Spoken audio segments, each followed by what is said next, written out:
Hey there and welcome back to the channel.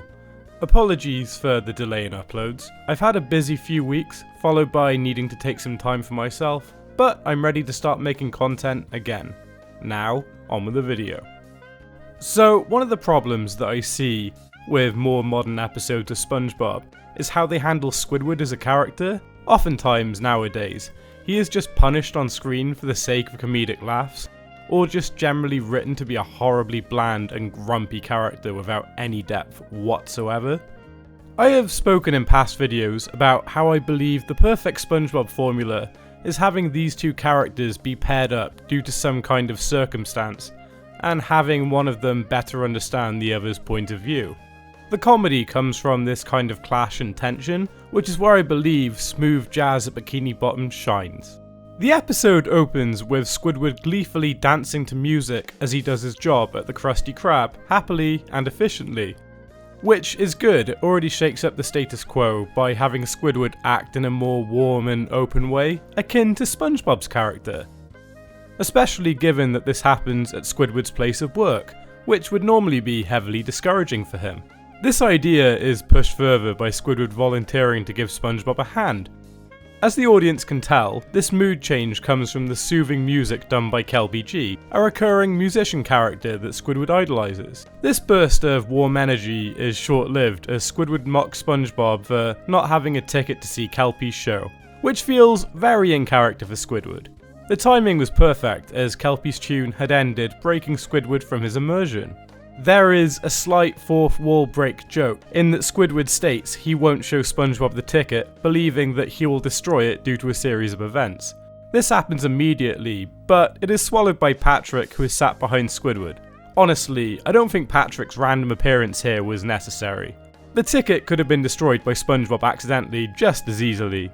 To me, Patrick swallowing it feels like a bit of a cop-out, especially as the plot has set up SpongeBob and Squidward to be dual protagonists.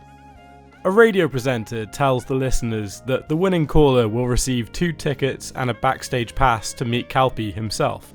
This includes funny montage-like moments where Squidward frantically calls the phone over and over, as SpongeBob dials his very slowly in the background, only for SpongeBob to be declared the winner of the tickets, at which point Squidward crumbles to the floor. This joke is really well executed and feels like it could have been part of a much earlier season. Squidward happily mingles with all of the Kelpie G fans on the bus. He just gets what they're about, as they do with Squidward. It's only when SpongeBob opens his mouth that this is ruined, as he just doesn't get it in the same way they do, leaving Squidward shunned. I like this aspect to the episode.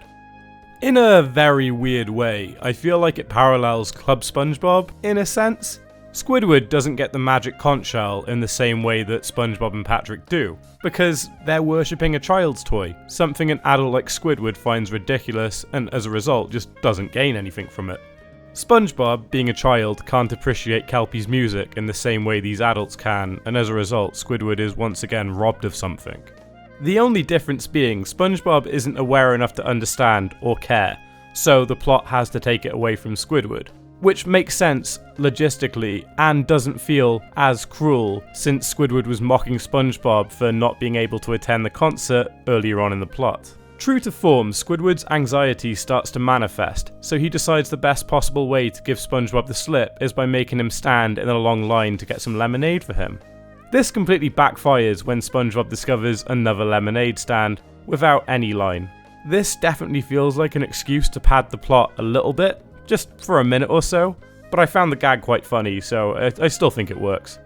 The tension between Squidward, SpongeBob and Kelpie G fans continues to snowball when SpongeBob disrespects them by playing his ukulele alongside the music and refers to Kelpie G's clarinet as a kazoo. I think it's excellent comedic dialogue like that which pushes this sort of plot forward. Then, this episode takes kind of a random turn where Patrick is at the concert and destroys their backstage passes in a similar manner to Squidward's ticket. Okay, if you're forcing Patrick into this plot, then it's a good callback, but once again, it's way too random. SpongeBob should have destroyed it, or a load of angry Kelpie G fans that think him and Squidward are posers should have destroyed the passes. I came across an interesting review online, and they essentially had the same thoughts. As always, I'm keeping names and locations of the post anonymous.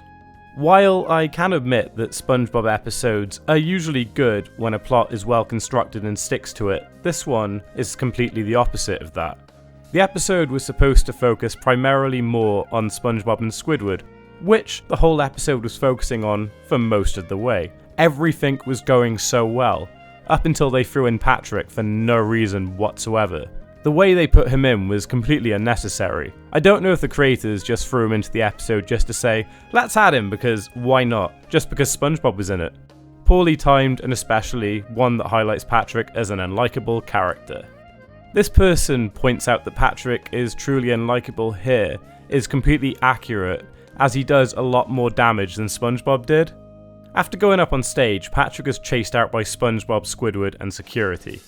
Once returning to their seats, Squidward finds someone else has taken them and he has a vicious breakdown, which causes them to get kicked out of the concert.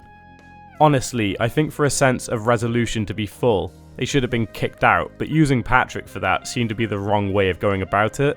I think SpongeBob should have unintentionally said something which annoyed every fan there enough to justify them being kicked from the concert. Only then would SpongeBob get that he hurt Squidward and would try his best to correct that. After sneaking backstage, Squidward grovels and pleads to meet Kelpie. He thinks playing his instrument will help, which isn't the case. He's only interested in SpongeBob.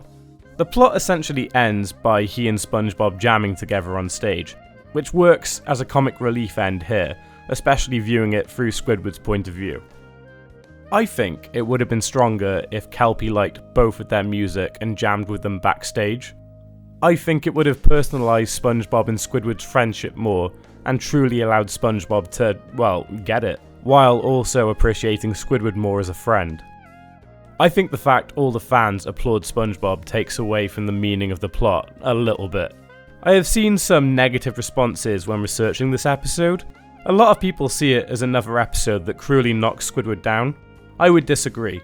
I think the conflict and setup is there, even if it should have been from SpongeBob instead of Patrick. This episode does a great job of tying a secondary character to a plot coherently, and I think every scene with Kelpie G was really well executed.